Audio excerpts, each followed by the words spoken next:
During the ongoing monsoon session of Parliament, Congress President and Rajya Sabha Leader of Opposition Mallikarjun Kharge strongly criticized the special intensive revision of electoral rolls being conducted in Bihar. He alleged that the exercise is designed to disenfranchise the poor and restrict voting rights to the elite, undermining the foundational principle of adult franchise. Kharge invoked the legacy of leaders like Nehru and Ambedkar, who championed equal voting rights regardless of education or economic status.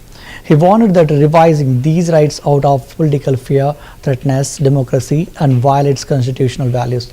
His remarks come amid a widespread opposition protest, with the India bloc leaders tearing copies of the SIR and demanding a parliamentary debate on the issue.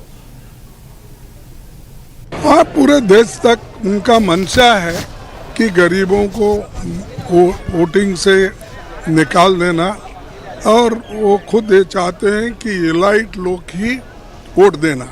जब adult franchise इस देश में लाया गया, पंडित जवाहरलाल नेहरू जी और doctor बाबा साहब अम्बेडकर, इन्होंने कहा कि अडल्ट फ्रेंचाइज इस देश के लिए ज़रूरी है क्योंकि इस देश में पढ़े लिखे लोग कम हैं, खेती बाड़ी के लोग भी कम हैं और बिजनेस करने वाले कम हैं और एम्प्लॉयमेंट भी गरीबों के पास नहीं है। इसीलिए हमको किसी को डिनाई न करते हुए हम लोग उन सभी को पावर देना चाहिए।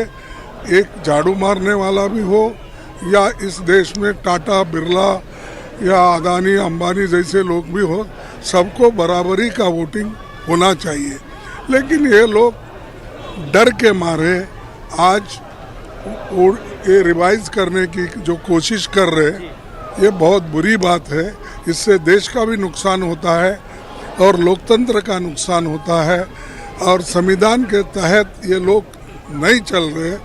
वो अपने हुकूमत को बचाने के लिए बहुत से चीज़ें कर रहे हैं, लेकिन ये ठीक नहीं है। आज उन्होंने एक सर्कुलर निकाला, सिर्फ ये बिहार के लिए नहीं है, सारे देश में वो रिवीजन। हाँ, पूरे देश तक उनका